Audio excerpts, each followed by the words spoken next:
Graça e paz, amados irmãos, que Deus abençoe a vida de cada um de vocês. Queridos, na vontade de pregar a palavra de Deus, vale tudo?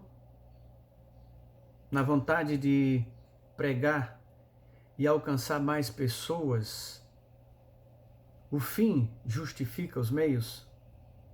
No meu objetivo de pregar a palavra de Deus, conseguir mais almas para Cristo, eu posso utilizar procedimentos errados? Eu posso fazer uso do engano, já que meus propósitos são, vamos dizer assim, nobres? O tema de hoje é Templos de Deus, exortação à santidade. E o texto que nós vamos utilizar é Coríntios, capítulo 6, versículos de 14 a 18. E a palavra diz assim: Não vos prendais a um jugo desigual com os infiéis, porque que sociedade tem a justiça com a injustiça? E que comunhão tem a luz com as trevas? E que concórdia há entre Cristo e Belial? Ou que parte tem o fiel com o infiel? E que consenso tem o templo de Deus com os ídolos? Porque vós sois o templo do Deus vivente. Como Deus disse, neles habitarei, e entre eles andarei, e eu serei o seu Deus, e eles serão meu povo. Por isso, sai do meio deles e apartai-vos, diz o Senhor. E não toqueis nada imundo, e eu vos receberei. E eu serei para vós pai, e vós sereis para mim filhos e filhas, diz o Senhor Todo-Poderoso. O apóstolo Paulo aqui faz perguntas sobre coisas que não se combinam, que não podem andar juntas. Os versículos 14 e 15 são um exemplo dessas perguntas que ele já sabe as respostas. E ele espera que nós saibamos também. Versículo 14: Não vos prendais a um jugo desigual com os infiéis, porque que sociedade tem a justiça com a injustiça? E que comunhão tem a luz com as trevas? E que concórdia há entre Cristo e Belial? Ou que parte tem o fiel com o infiel? O que é jugo desigual? É a colocação de duas coisas lado a lado totalmente diferentes. É a colocação de duas coisas lado a lado que não se combinam. É o nosso pensamento, a nossa concepção moral e espiritual ao lado de pensamentos e valores contrários. Por exemplo, honradez e crime. Essas coisas não andam juntas. Honestidade e desonestidade. Essas coisas não andam juntas. Um crente e um descrente. Você pode conviver com ele, mas não se prende a ele. Uma amizade de um crente com um descrente não impõe participar dos pecados dos descrentes. Por isso que a palavra diz, não se prenda a uma união com o infiel, porque o que nós pregamos e o que nós vivemos são diferentes na vida do infiel. E as perguntas vêm logo a seguir. Que sociedade tem a justiça com a injustiça? Que comunhão tem a luz com as trevas? Que parceria ou associação poderia haver entre a justiça com a injustiça? Que comunhão há entre as luzes e as trevas? Mais e mais exemplos que Paulo mostra de jugo desigual. Quando nós nos prendemos a um jugo do infiel, deixamos os valores dessa pessoa interferir ou direcionar os nossos pensamentos e ações. Queridos, prendendo-se aos infiéis, participando ou trabalhando com os propósitos dos infiéis, estamos destruindo a harmonia e a comunhão que temos com Cristo. Paulo coloca como ligações ou associações contrárias, o fiel e o infiel, a justiça e a injustiça, a luz e as trevas, Cristo e Belial, ou Satanás. Em todo tempo, Satanás quer e trabalha para destruir o povo de Deus e a sua igreja. E o tempo mais nocivo, mais destruidor para a igreja é quando se aproximam as eleições. Homens querendo a todo custo cargos na política, abraçam pastores, beijam a mão do padre, fazem encomendas com gente que faz despachos e fazem oferendas à deusa do mar. E os líderes espirituais que dizem pertencer a Deus, no tempo das eleições, pertencem a partidos políticos ou a candidato. A minha mãe costumava dizer que quem acompanha morcego dorme de cabeça para baixo, ou quem anda com porcos, farelo come. Jesus diz que as más companhias corrompem os bons costumes. Orar por todas as pessoas do mundo não significa de modo algum associar-se a elas. Orar por todas as autoridades constituídas não significa de forma alguma lutar pelos ideais deles, porque os ideais deles se contrapõem ao nosso ideal, que é Jesus Cristo. Temos que trabalhar e ganhar dinheiro, mas se os nossos valores espirituais são corrompidos nessa luta pela vida, nós temos que repensar. Se mesmo na igreja, com títulos de servos de Deus, traímos a nossa fé por comportamentos duvidosos, por parcerias com incrédulos, somos tão infiéis quanto eles. O versículo 16 diz: e que consenso tem o templo de Deus com os ídolos? Porque vós sois o templo do Deus vivente. Como Deus disse, neles habitarei, e entre ele andarei, e serei o seu Deus, eles serão o meu povo. Nós somos templos de Deus. Os ídolos não precisam ser figuras ou estátuas.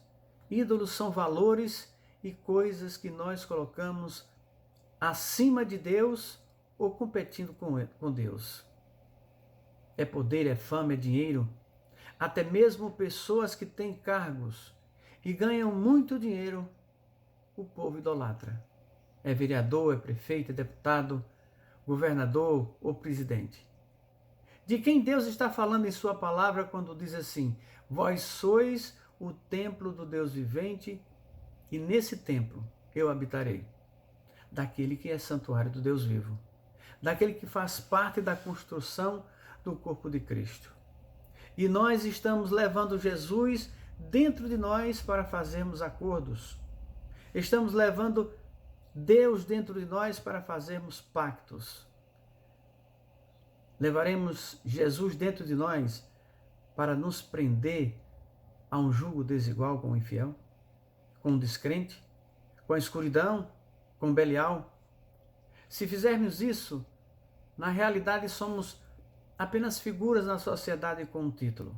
Somos apenas figuras na igreja com um cargo de poder. Ou apenas figuras na igreja. Não seremos templos de Deus e Deus não habitará em nós.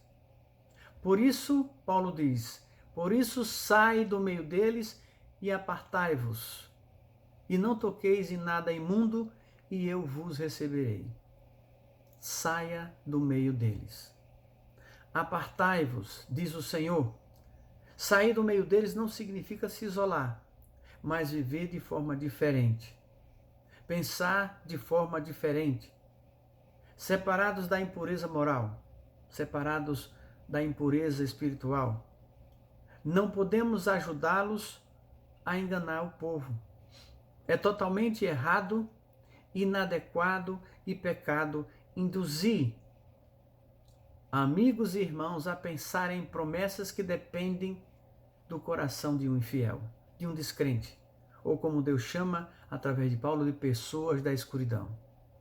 Se nós somos a nação santa, devemos sair de toda a Babilônia que se apresentar a nós. Por isso, saia do meio deles e apartai-vos, e não toqueis em nada imundo, e eu vos receberei. Aqui estão estabelecidas as condições. Nesse texto, a promessa de que Deus nos receberá é um convite à santificação, uma exortação à santidade. É uma orientação de procedimentos adequados para um servo de Deus, em todas as épocas, sejam elas em eleições, Copa do Mundo, trabalho, festas, São João, Natal ou Semana Santa. Sem santificação, ninguém verá a Deus. Se não fizermos o que Deus manda, Deus não nos receberá. Queridos, fica difícil não tocar em nada imundo, até porque não veremos o imundo. O contato com o errado destruirá a nossa espiritualidade. O contato com o errado vai destruir a nossa comunhão com o Espírito Santo. Acostumado, cativado com os procedimentos do incrédulo, esses procedimentos começam a parecer normais para nós. Apartar-se ou sair do meio deles sugere uma devoção que casa com o desejo de evitar olhar e praticar o mal. Ouvir propostas de um infiel ou incrédulo compromete a pureza doutrinária e pessoal, porque eles têm a mente e o coração longe de Deus. Existe uma história da viúva que fala de uma viúva que, mesmo passando necessidades, não abandonava o seu Deus. E sobre um homem que, declarando ser servo do mal, levou comida para ela. E quando ele entregou a comida, disse que foi o inimigo que havia mandado. A resposta dela é uma frase que todos gostam. Quando Deus manda, até o diabo obedece. Queridos, se colocarmos histórias do mundo como doutrina, se colocarmos histórias do mundo como procedimentos de Deus, logo, logo estaremos rasgando a palavra de Deus.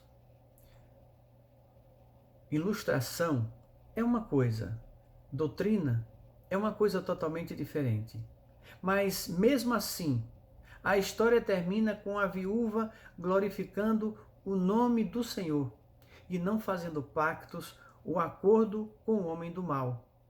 Ela não se prendeu ao jugo do homem fiel. Eles eram incompatíveis espiritualmente. Devemos nós também ser incompatíveis espiritualmente com tudo que desagrada a Deus. Devemos ter muito cuidado para não trabalharmos contrário do que ele diz na palavra em Apocalipse 22:11. Continue o injusto fazendo a injustiça, continue o imundo sendo imundo. O justo continue na prática da justiça e o santo continue a santificar-se. Essa é a vontade de Deus para a nossa vida, a justiça e a santificação. 18. E eu serei para vós pai, e vós sereis para mim filhos e filhas, diz o Senhor Todo-Poderoso. Os versículos 17 e 18 têm 3 promessas. Eu vos receberei. Eu serei vosso pai. Vocês serão meus filhos. Deus mostra como termos um relacionamento exclusivo e carinhoso com Ele. Por isso, não devemos nos prender a um jugo do infiel por não termos comunhão com a escuridão. Deus nos receberá como templos do seu Espírito Santo. Por não termos ligação com a injustiça ou com ídolos, Deus nos tratará como seu povo. Por não termos compartilhado dos planos dos incrédulos, Deus andará e habitará no meio de nós. Porque na palavra de Deus, o que vale é a verdade. Na palavra de Deus, o que vale é a santidade. E os santos de Deus não podem pregar a verdade usando truques ou mentiras. Não se pode pregar a verdade enganando as pessoas. Não se pode chegar a Deus usando outros caminhos. Porque o caminho de Deus é santo. O caminho de Deus é luz. O caminho de Deus é verdade, é justiça. O caminho de Deus é Cristo, o nosso Senhor e Salvador. Que Deus abençoe a sua vida, em nome de Jesus. Amém.